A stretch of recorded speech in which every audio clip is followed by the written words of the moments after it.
함께 보실 하나님 말씀은 출애굽기 15장 11절 말씀입니다. 여호와여 신중에 주와 같은 자가 누구니이까? 주와 같이 거룩함으로 영광스러우며 찬송할 만한 위엄이 있으며 기이한 일을 행하는 자가 누구니이까?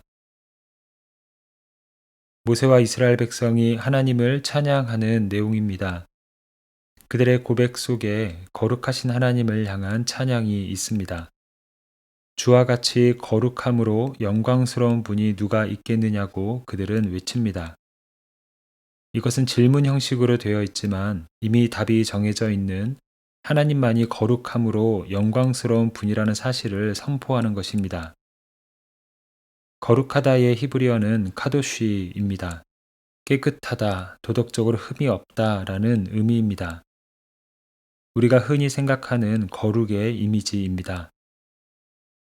이 단어의 근원적인 의미를 살펴보면 분리하다, 따로 두다라는 의미입니다. 다른 어떤 존재와 구별된 하나님의 존재에 대한 고백을 이스라엘 백성들은 하고 있는 것입니다. 그래서 본문의 시작은 여호와여 신중에 주와 같은 자가 누구니까 라는 고백으로 시작되고 있습니다. 이스라엘 백성들은 지금 차원이 다른 하나님의 존재를 노래하고 있는 것이고 그 하나님을 거룩하신 하나님, 구별된 하나님으로 부르고 있습니다. 이스라엘 백성들이 하나님을 다른 존재와 비교 불가능한 거룩한 하나님으로 찬양하는 이유가 있습니다. 본문 바로 전에 출애굽기 14장에는 홍해 사건이 나옵니다. 바다에 길을 내어 자신들을 건너가게 하시고 강대국 애굽의 군대를 바닷물에 잠기게 하시는 하나님의 능력을 그들은 직접 보았습니다. 그 경험을 통해 그들은 하나님이 다른 존재와 구별된 거룩한 분임을 고백하지 않을 수 없었던 것입니다. 만약 궁금한 것을 참지 못하고 이성이 발달한 현대인들이 그 현장에 있었다면 하나님께 궁금한 것이 참 많았을 것입니다. 그러나 그 현장을 직접 경험한 백성들의 입에서 나온 것은 하나님을 향한 찬양이었습니다. 하나님이 다른 존재와는 구별된 분임을 깨닫고는 그분을 향한 경외의 자리로 나아가고 있는 것입니다. 신앙생활에는 설명과 이해가 필요합니다. 우리는 왜 믿어야 하는지, 왜 믿고 있는지, 무엇을 믿는지, 우리가 믿는 하나님이 어떤 분이신지를 아는 시간이 필요합니다. 말씀을 배우고 질문하고 이해하려 애쓰는 과정은 신앙을 흔들리지 않게 붙들어주는 중요한 기초입니다. 하지만 하나님을 이해의 대상으로 보는 신앙은 신앙생활의 종착점이 아닙니다. 하나님은 이해의 대상이 아니라 경외의 대상이기 때문입니다. 우리가 생각하기에 하나님을 다 알게 되면 믿음이 생길 것 같지만 만약 우리가 하나님을 다 알게 된다면 오히려 우리의 마음에는 교만이 생길 것입니다.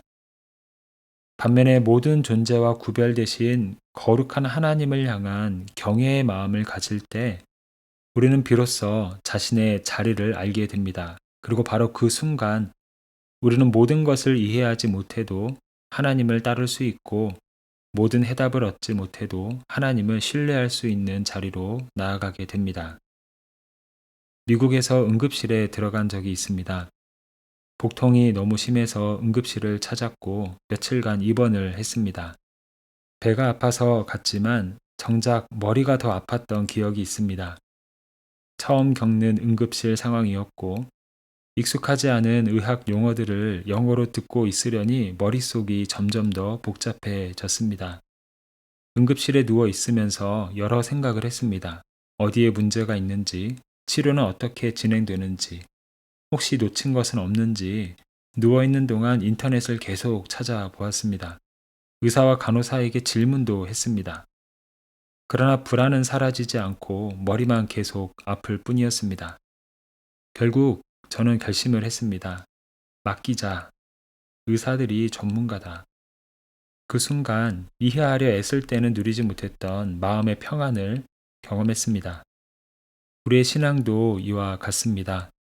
모든 것을 이해하려 할 때에는 답을 찾지 못하고 마음이 더 복잡해지지만 우리와 다른 차원이신 거룩하신 주님께 맡길 때 평안이 깃들기 시작합니다. 성경은 하나님 나라가 평강을 누리는 상태라고 말씀합니다. 이러한 하나님 나라의 평강은 모든 것을 이해하려는 자리에서 나타나지 않습니다. 이해의 끝자락에서 우리와 차원이 다른 주님만이 아신다는 경외심으로 나아갈 때에 우리 삶에 하나님 나라의 평강이 찾아옵니다. 이것이 다른 차원의 존재이신 거룩하신 주님을 믿고 따르는 우리에게 주시는 평강의 은혜입니다. 함께 기도하겠습니다. 거룩하신 하나님, 신중에 주와 같은 분이 없으심을 고백합니다. 비교할 수 없고 어떤 존재와도 구별되신 거룩하신 하나님께서 우리 아버지 되심으로 인하여 감사를 드립니다. 이 시간 우리와 차원이 다른 거룩하신 주님께 삶을 맡길 수 있는 믿음을 주시옵소서.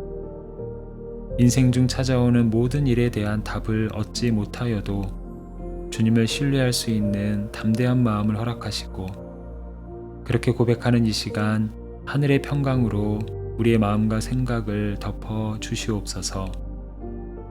주님께 우리의 삶과 우리 주변을 돌아보며 기도하며 나아갑니다.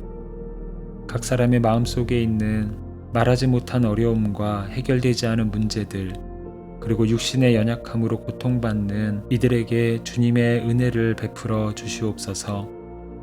우리의 형편과 상태를 가장 잘 아시는 주님께서 외면하지 않으시고 은혜의 손길로 찾아와 주실 것을 믿음으로 고백합니다.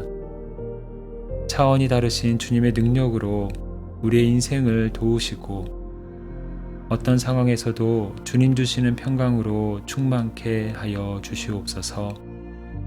예수 그리스도의 이름으로 기도합니다. 아멘. 이제 각자의 기도 제목을 가지고 기도하는 시간입니다. 마음속에 품고 있는 기도 제목을 올려드리고 거룩한 주님을 향한 신뢰와 경외심이 회복되기를 바라는 마음으로 기도하기를 원합니다. 특별히 오늘은 우리에게 있는 어려운 상황과 우리의 아픈 몸과 마음들, 그리고 우리 주변에 동일한 어려움 가운데 있는 이들을 위해 주님의 은총을 구하며 기도하는 시간입니다. 이러한 기도 제목으로 함께 기도의 자리로 나아갑니다.